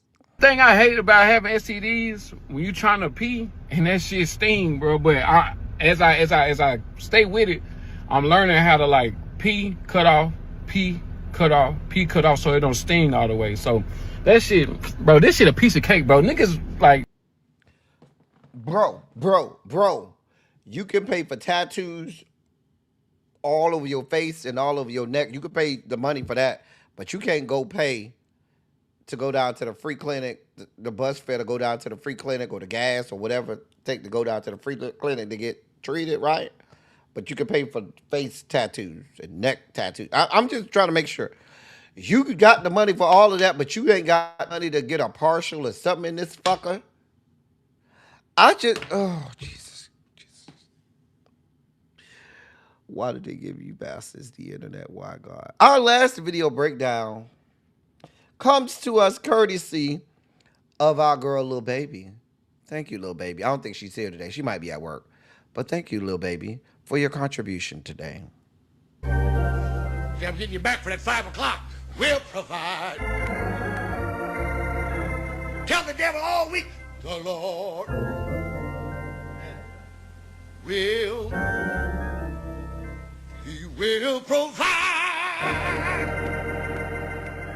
I'm a witness, the Lord will, he will provide.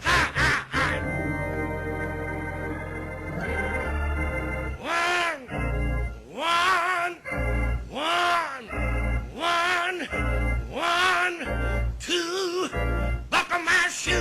1, 2, buckle my shoe. 3, 4, shut the door. 5, 6, pick up sticks. 7, 8, big fat head, he will provide. I know the Lord will. Don't put that on YouTube. I got a little too loud.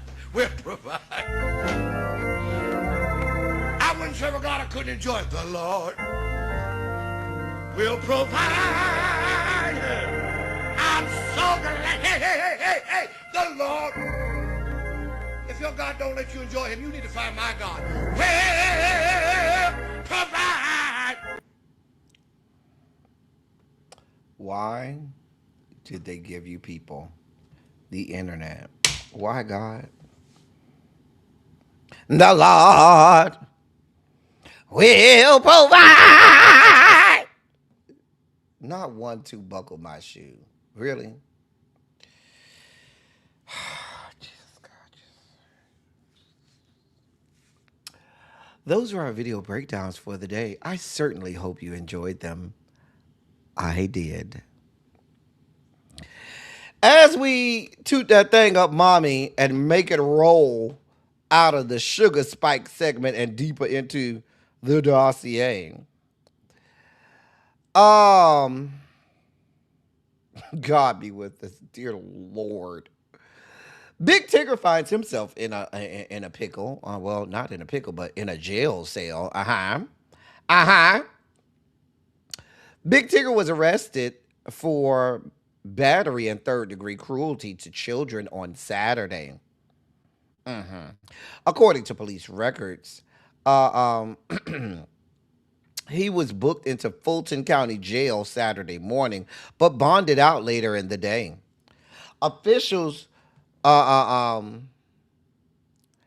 saying that he was released after posting surety bonds totaling $10,000, including a $9,000 bond tied to the aggravated battery charge and a $1,000 bond related to the cruelty to children charge.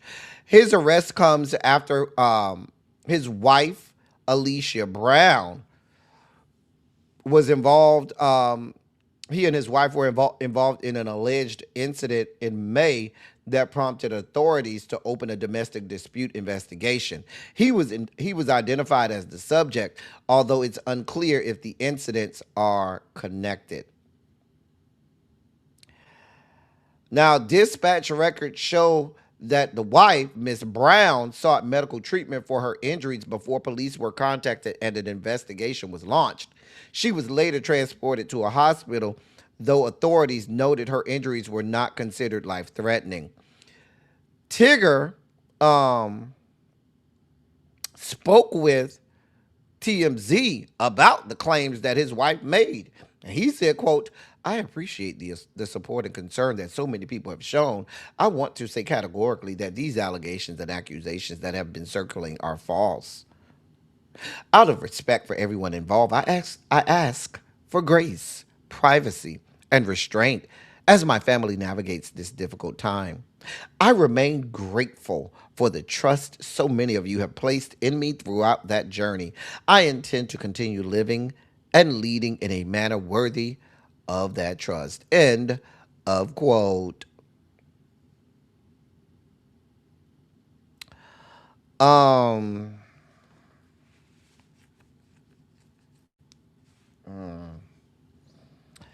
didn't they just have a son like a year or so ago? I ain't got nothing to do with it. I don't know why y'all like to put y'all hands on people. I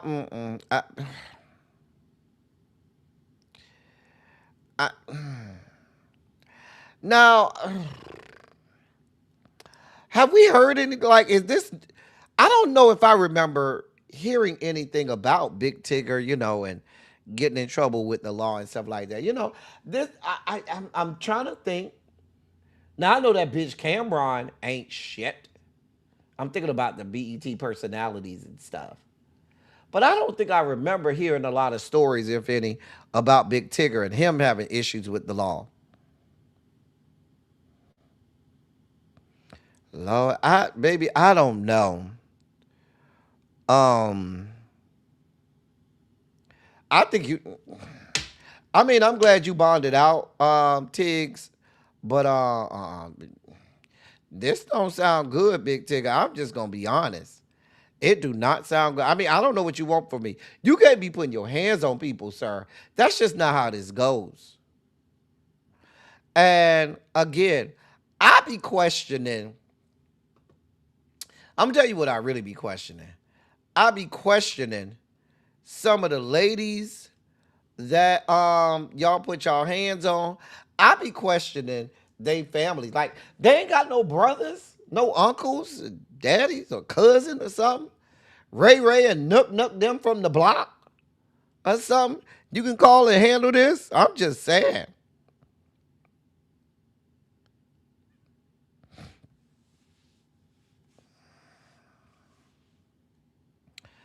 I don't know what's going on. We'll keep you posted and we'll monitor the situation and keep you posted on the situation. So let's get to Oprah and Whitney. Here's the video.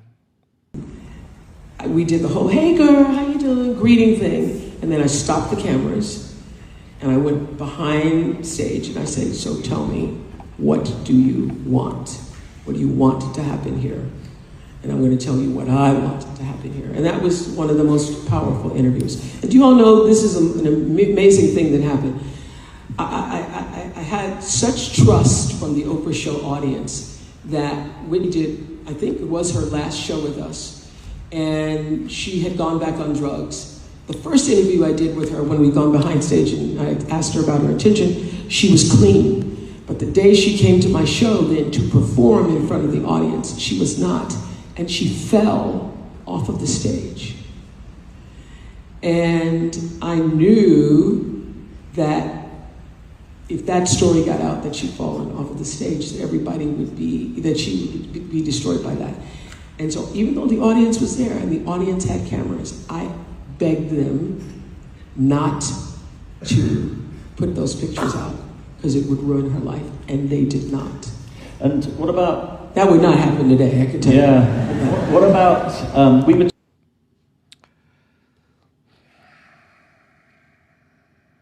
Now, that's what Oprah said, right?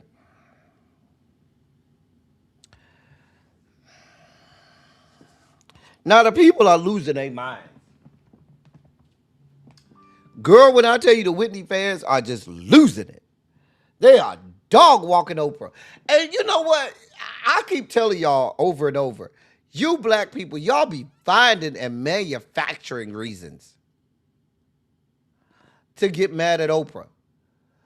Whitney Houston was on fucking drugs. We all knew the shit. This was not like some secret that we didn't know. She was a baser, a basehead, a crackhead.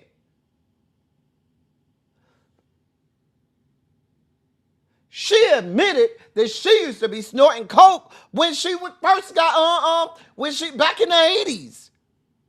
Because it was a regular thing to do. Girl, the woman died from accidental drowning, and the coroner's office, if I recall correctly, said that her arteries were all fucked up because of chronic crack cocaine use. And I love Whitney down.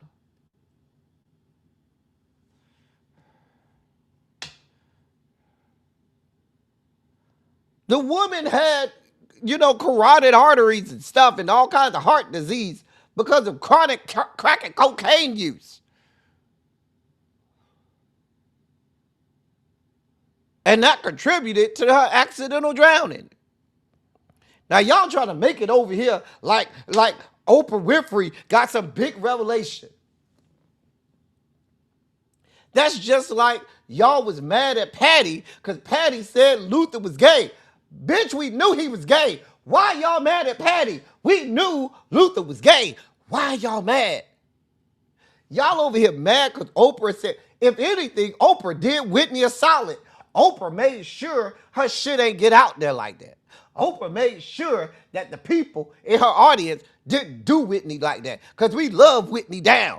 And you bitches are all over the internet dog walking Oprah. Y'all be finding reasons to get mad at Oprah. Anytime Oprah could say today is Tuesday, and you bitches gonna get mad on the internet and start dog walking her. I'm not disrespecting Whitney Houston. Whitney Houston was a whole crackhead. Whitney Houston did crack and cocaine. I'm just saying. She was a basehead. We all saw her at the Michael Jackson tribute in 2000. What was that, 2001? Somebody go tell me what year that was. When she did the Michael Jackson tribute in 2001, and we all knew it was a problem. Everybody came out and said, what the fuck is going on with Whitney? Like we thought she was going on her way to glory then. She came out looking like Skeletor. We thought she was an extra from the movie, from the Michael Jackson Thriller video. Yes, she are a crackhead, and we love her to death. We all got crackheads in our family. We love her. We all saw the video. We all saw her at the Michael Jackson. Let me see if I can find a picture of Whitney at the Michael Jackson. She looked like Skeletor at the Michael Jackson tribute. I was looking at it like, oh, dear God. Okay, here we go.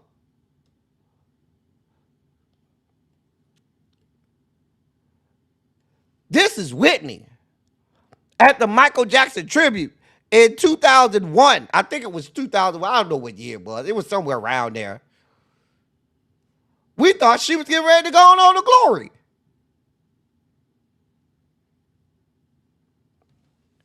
We was like, oh, dear God. I mean, when she came out from backstage, because I don't think we had seen Whitney Houston in a little minute. And when she came out there, everybody was like, oh, shit. I'm just saying. Whitney never had no good wigs. Whitney always, that was Whitney's signature, a horrible wig. The only good wig Whitney ever had was that bob that she had on when in the It's Not Right, But It's Okay videos. That bob wig was her only good big wig. She never had a good wig her whole life. Never.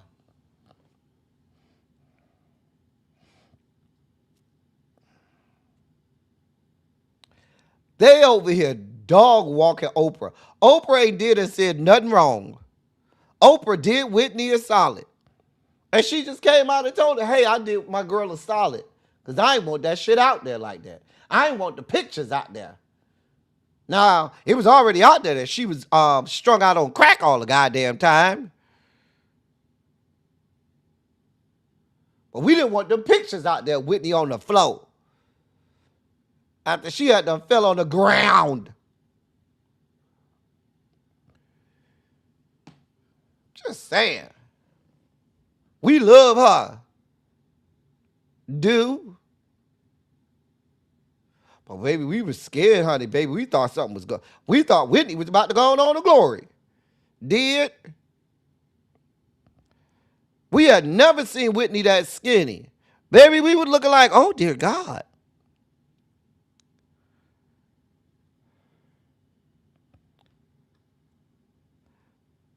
We all knew she was on that shit.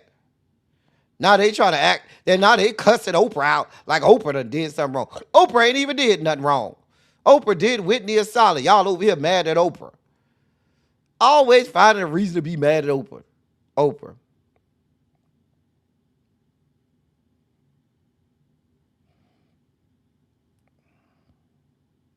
I ain't did Whitney wrong. Just saying. Now Clive Davis, his ass did Whitney wrong. I ain't never did nothing to the woman. I ain't give her the crack. She was doing that shit before I came along. Well, probably not before I came along. Technically, Whitney Houston was born the same year my mama was born. There's that. I'm just saying. Whitney Houston was born the same year my mama was born. Anyway. Cindy Alex said, you did coke too, Oprah. Well, maybe they'll tell her when Oprah died. You know, we got to wait till the people die. But if she is doing coke, we don't know about it. We ain't hearing about it. It ain't out there like that. She not getting asked on interviews. Are you doing crack? Remember Diane Sawyer came right out and asked, was that Diane Sawyer or was that Barbara Walters? I think it was Diane Sawyer. You know Diane Sawyer be disrespectful like that. Are you using crack? And that's where the infamous crack is whack came. Whitney, are you doing crack? Whitney, are you doing crack? Child. I think it was Diane Sawyer. You know Diane Sawyer, that white woman that give a fuck. She come right on out. Baby, are you doing crack? The people say you doing crack. It was Diane? Okay. Baby, listen. I just want y'all to leave Oprah alone, okay? Leave Oprah alone. Always bothering this woman. She don't be bothering nobody. Well, we love you, Nippy. Go on, rest in heaven, okay? That was Diane. Okay, that was Diane Sawyer. Okay. Whitney, we love you down. And we love you too, Oprah. We rest on in the bosom of the master. I know you up there in the heavenly choir singing one more sickening solo. You over there, Richard Smallwood up there now, and he's directing you as you sang his song that he wrote, I love the Lord, he heard my cry and pitied every groan. You up there, Richard Smallwood up there, hey, Retha up there, all of them up there, singing down. Clive Davis is on the third level of hell. I ain't gonna hold you. In other news, in sports news, so I reported a few weeks back about this fuckboy. This is Brendan Sorsby. So he was the player, if you recall, he had recently went on the transfer portal and transferred over to Texas Tech. However, he had been found to have gambled on football from when he was a freshman, from 18 years old. They said the man had admitted to betting thousands of times on college sports, betting on his own games, and said that he bet up over $90,000. So remember, what I reported on was there was a court case because Texas Tech was going to let him play. The NCAA said, nah, bitch. The judge ruled that no, he should be allowed to play. NCAA came back after the court ruling and said, the bitch is. He said, fuck that shit. I'm going to the NFL. But people were like, but the draft already happened, sir. How's that going to happen? He said, well, the NFL have a supplemental draft every year. I'm applying for the NFL supplemental draft. he put in his application. Roger Goodell in the NFL came back and said, the league has elected not to hold a supplemental draft this year. Thank you, sit down. You know why you being demoted, Mr. Darnell? Because I'm sick and tired of our football team getting pushed all over the field. Thank you, sit down. I want precision. I want a weight program. And if you don't like it, Mr. Darnell, you can quit. That's what Joe Clark said. That's what Joe Clark said. That's my movie, y'all. Y'all know that's my movie. So, now mind you, he has a whole legal team, and he's prone to suing. He's a white boy in these yet to be United States of America. And not only is he a white boy, he's a white boy in sports and plays the position of quarterback. And so that means he's never been told no. He's never been denied. And so he has legal representation. He went to the courts, and the courts found in his favor. And he said, and when the NCAA said, bitch, we're still banning you, he still wouldn't be denied. And so he tried to go in the NFL supplemental draft, and the NFL said, bitch, no. Now, he says that he's going to sue the NFL because the NFL Players Association did collective bargaining, and it would be a violation of the collective bargaining agreement if they don't have a supplemental draft because this is bargained for. Hey, bruh, you're not a part of the NFLPA. You're not. What are you talking? You and your legal team, what the fuck are y'all talking about? You aren't in the NFLPA. But they're going to go to court, I promise you that.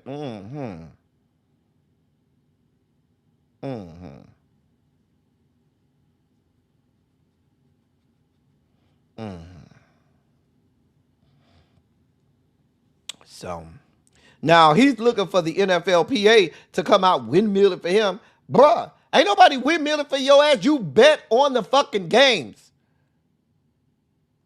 You bet on your own games. Why would they let you in?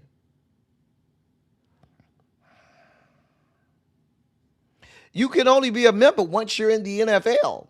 So since he's not a member of the NFL, he can't be in the NFL Players Association. And then every member of the NFL isn't automatically in the Players Association. You have to pay dues to the NFLPA. That's a union. Like any union, you have to pay dues and be a dues-paying member of that particular union. But you'll see him in litigation with the NFL. We'll monitor the situation and bring you updates as they come.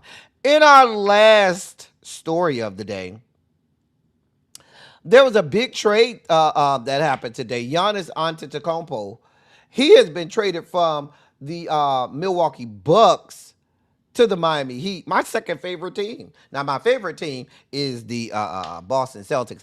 Now, here's my analysis. Y'all know I'm a sports person. Y'all know I love sports. I know all about sports. My analysis is this.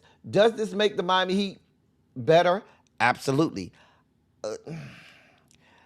I don't know. Well, let me tell you who got what in the deal, okay? So, here's the trade. Miami Heat gets Giannis Antetokounmpo and Bobby Portis. Bobby Portis is pretty good. He's a pretty good player. You know, I suspect that he'll do better. You know, as a player. In the Miami Heat, getting coached by Spoelstra, I should say. Spoelstra is a good coach. Now, but Portis, he's a four. He's a power forward, even though he doesn't really play like a power forward. I mean, I guess he plays like a modern power forward, but he be sitting out there at the wing trying to shoot threes, and that's not how power forwards traditionally play. But who the fuck am I? Anyway, this makes the Heat better. Now, here's what Milwaukee got: basically a bag of beans.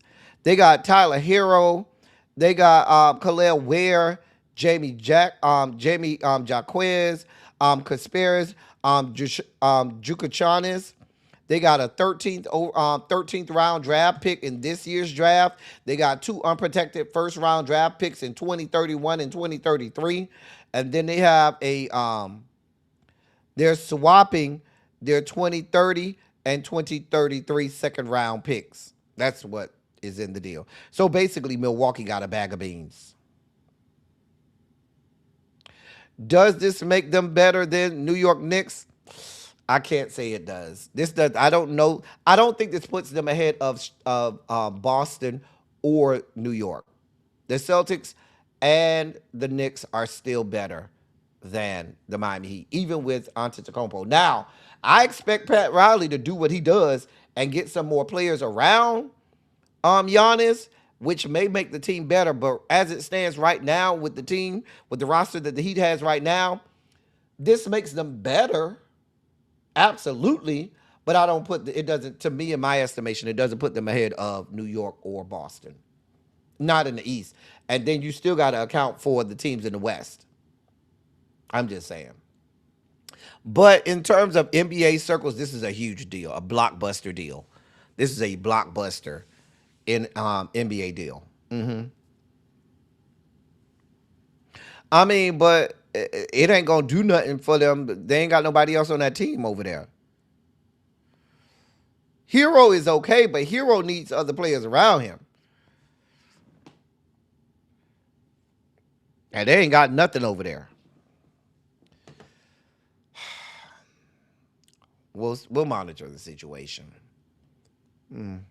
Anyway, that's the dossier for today, y'all. Did y'all enjoy yourselves? I enjoyed y'all. Remember, we will be on Twitch tomorrow. Tomorrow is Twitch Wednesday. Tomorrow is Twitch Wednesday. Tomorrow is Twitch Wednesday. We will be on Twitch only tomorrow. Don't forget, lay round for it. Don't act confused when you don't see us on YouTube tomorrow. We will be on Twitch tomorrow. Again, we will be on Twitch only tomorrow. I got to get y'all over to Really Be now. Because I don't need nobody going over there and saying that I did not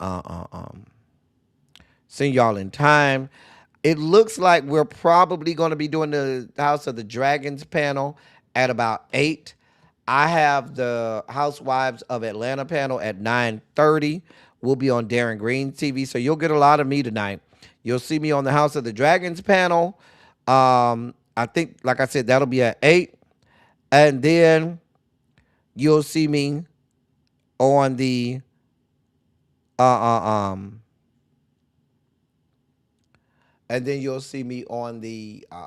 Real Housewives of Atlanta panel, and that'll be at 9:30. I think the House of the Dragons is gonna be on Kiss My Cheeks or Abby, one of the two.